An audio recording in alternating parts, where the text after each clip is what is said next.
तो पहले वो यार मूवी की शुरुआत होती है सिंघम से। सिंघम अब डीएसपी से एक स्पेशल ऑफिसर बन चुका है और उसकी पोस्टिंग जम्मू और कश्मीर में हो चुकी होती है।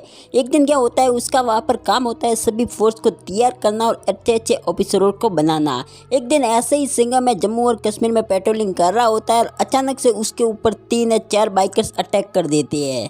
लेकिन सिंघम जो होता है उनमें से एक बाइकर्स को बहुत ही तेजी से पकड़ लेता है और उसको दबोच लेता है। उसके बाद हम देखते हैं कि वो उस बाइकर्स को वो लेकर आता है, लेकिन उसने हेलमेट डाला होता है और जब उसका हेलमेट सिंघम उतारता है तो भाई हमें पता चलता है कि इसमें तो एक नया कैरेक्टर था जो कि जैकी श्रॉफ प्ले कर रहे थे। जिस कैरेक्टर का नाम था उमर हफीज। उसको जब पूछताछ के लिए लाया जाता है तो उमर हफीज से पूछताछ होती है तो उमर हफीज उसको बताता है कि वो उसको क्यों मारने के लिए आया था। वो बताता है कि उसने कुछ सालों पहले सूर्यवंशी और उसने उसके परिवार को मार दिया था और अब वो उससे बदला लेना चाहता है। और उसको वो ये भी बताया था कि मेरा काम यही तक ख़त्म नहीं हुआ है, मेरा श्रीलंका में एक बहुत ही बड़ा कारोबार है जिसको कि एक शेयर हायर करता है वो संभालता है और वो तुझे अभी छोड़ेगा नहीं। तो भाई सिंघम जो होता है वो उसको कहता है कि पहले तू तो जेल में चला जा, उसके बाद उसको तो मैं देख ही लूँगा। और उसके बाद उसको वो जेल में डाल देता है। जिसके बाद हमें इंडिया के मिनिस्टर को दिखाया जाता है जिसने कि सिंघम को किसी काम से बुलाया था। उसके बाद हम देखते हैं कि वहाँ पर जो मिनिस्टर होता है वो सिंघम को कहता है कि मुझे एक स्पेशल फोर्स तैयार करनी है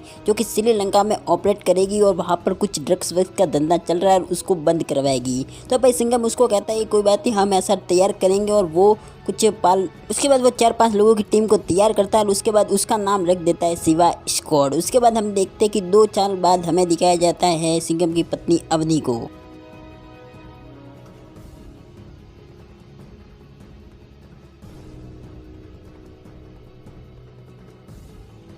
और अवनी जो होती है वो मिनिस्टर ऑफ कल्चर में है, इसलिए उसका काम है कि लोगों को रामायण का प्रोग्राम दिखाए और उसका प्रोग्राम अब 10 दिन तक चलने वाला था। उसके बाद हम देखते कि वहाँ पर शिवा स्क्वाड जो होती है वो अपने काम पर लगी होती है। तभी वहाँ पर अजय देवगन के पास एक कॉल आता है कि जुबैर हफीज के जो 3 मैन आदमी होते हैं वो समुद्र के मार्ग से श्रीलंका की ओर से ड्रग सप्लाई कर रहे होते हैं। तभी वहाँ पर सिंघम जो होता है वो वहाँ के इंचार्ज को बताता है कि उनको जल्दी से जल्दी अरेस्ट कर दे। जिसके बाद हमें दिखाया जाता है शक्ति को जो कि वहाँ की मैन इंचार्ज होती है और वो उनको बहुत ही आसानी से पकड़ लेती है। और पकड़ने के बाद वो तीनों जो गुंडे होते हैं वो उसको शक्ति को कहते हैं कि अगर तुम मेरे को नहीं छोड़ोगी तो मेरा जो बॉस आएगा वो तुम्हें बर्बाद कर देगा और वैसे भी हम तो जाने ही वाले, अगर तुमको पैसा चाहिए तो हम तुमको पैसा भी दे लेते हैं। लेकिन शक्ति जो होती है वो बहुत ही स्ट्रिक्ट होती है और उनको पकड़ कर जेल में डाल देती है।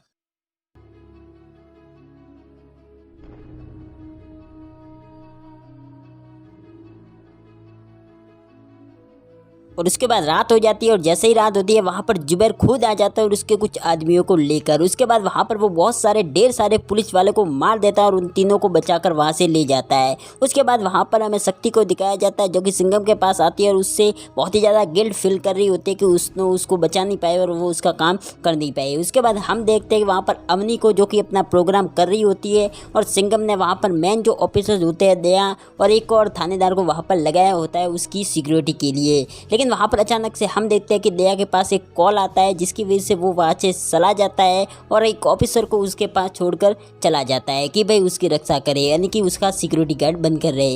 लेकिन वहाँ पर देखते हैं कि अवनी वहाँ पर एक जगह बैठी होती है और उस ऑफिसर के पास एक कहता है कि तुम मेरे लिए चाय लेकर आओ, तो वो भी उसके लिए चाय लेने के लिए चला जाता है। और जैसे ही वहाँ पर वो चाय लेने के लिए चला जाता है अवनी वहाँ पर अकेली पड़ जाती है और जैसे ही वो अकेली पड़ती है हम देखते हैं कि वहाँ पर जुबैर जो होता है वो खुद आ जाता है। पहले तो अवनी को लगा कि ये कोई नॉर्मल आदमी है इसलिए वो उसको बात करने के लिए लग जाती है, लेकिन जैसे जैसे वो उसको बात करता है तो भाई अवनी को भी अब समझ में आने लगता है कि भाई ये कोई नॉर्मल आदमी नहीं है बल्कि ये तो गुंडा है। उसके बाद हम देखते हैं कि वहाँ पर जुबैर जो होता है वो अवनी को उठाकर अपने साथ में लेकर चला जाता है। उसके बाद हम देखते हैं कि वहाँ पर दया को जब खबर पड़ जाती है कि अवनी को तो उठाकर ले गए है, किडनैप हो गई है अवनी, तो अब वो उस गाड़ी का पीछा करने लग जाता है। और जैसे ही वहाँ पर वो गाड़ी का पीछा करने लगता है तो वो गाड़ी को रोकने में सफल हो जाता है और गाड़ी को वो रोकते ही उसकी अवनी का दरवाज़ा तोड़ता है गाड़ी का और अवनी को बाहर निकालने की कोशिश करता है। लेकिन वहाँ पर हम देखते हैं कि पीछे से वहाँ पर अजहर आ जाता है और दया को पीछे से कुछ गुजरता है और उसको वहाँ पर मार देता है। लेकिन अवनी जो होती है वो उस टूटे हुए दरवाजे की वजह से जंगल की तरफ भाग जाती है और उसके तरफ उसके पीछे भी बहुत सारे गुंडे लग जाते हैं उसको पकड़ने के लिए।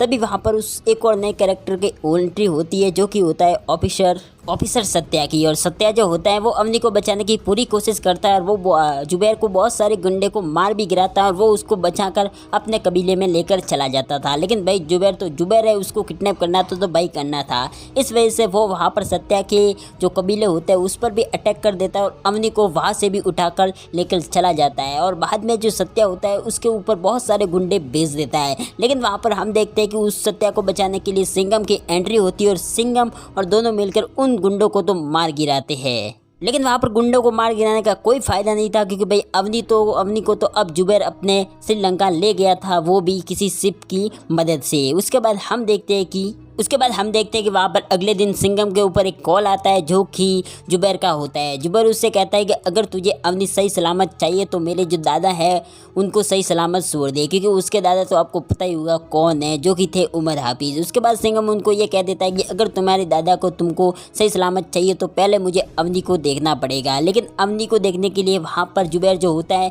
वो उसको मना कर देता है कि तू खुद तो नहीं आ सकता, अगर तुझे दिखाना है तो तू किसी अपने एक ऑफिसर को भेज सकता है। फिर हम देखते हैं कि जो सिंघम जो होता है वो अपने एक ऑफिसर के पास जाता है जिसका नाम होता है सिम्बा, और सिम्बा को वो सारी बातें बताता है कि भाई अवनी को कौन उठाकर ले गया और तुम्हें वहाँ पर जाकर क्या क्या करना है। और सिंघम उससे ये भी कहता है कि पहले तुम जाओ और तेरे पीछे पीछे मैं भी आ रहा हूँ तेरी सुरक्षा करने के लिए। उसके बाद हम देखते हैं कि सिम्बा की जो एक फ्लाइट होती है वो सीधे कोलंबो में लैंड करती है, और कोलंबो में जैसे ही लैंड करती है वहाँ पर जुबैर को कुछ गुंडे जो होते हैं वो वहाँ पर उसको गाड़ी में बिठाकर अपने अड्डे लेकर आ जाते हैं। अपने अड्डे लेकर जाने के बाद वो अवनी को देखता है और ये पुष्टि करता है कि वो अवनी बहुत ही एकदम सुरक्षित है। अब बारी आती है भाई सिम्बा वहाँ से निकलेगा कैसे, तो वो एक बहुत ही बड़े टैंक को लेकर वहाँ से निकल जाता है और बहुत ही बड़े बड़े उसके जो अड्डे होते हैं उसको ख़त्म करता हुआ जाता है। लेकिन वहाँ पर हम देखते हैं कि जो जुबैर होता है वो उसको पीछा नहीं छोड़ते और वहाँ पर अजय देवगन की जब एंट्री होती है तो उन दोनों में कुछ देर तक फाइट होती है। लेकिन वहाँ पर वो उन तीनों को एक साथ पकड़ लेते हैं और पकड़ने के बाद उन तीनों को वहाँ पर अपने अड्डे पर कैद करके रख लेता है। और कैद कर देने के बाद उसकी बात होती है सीधा मिनिस्टर, और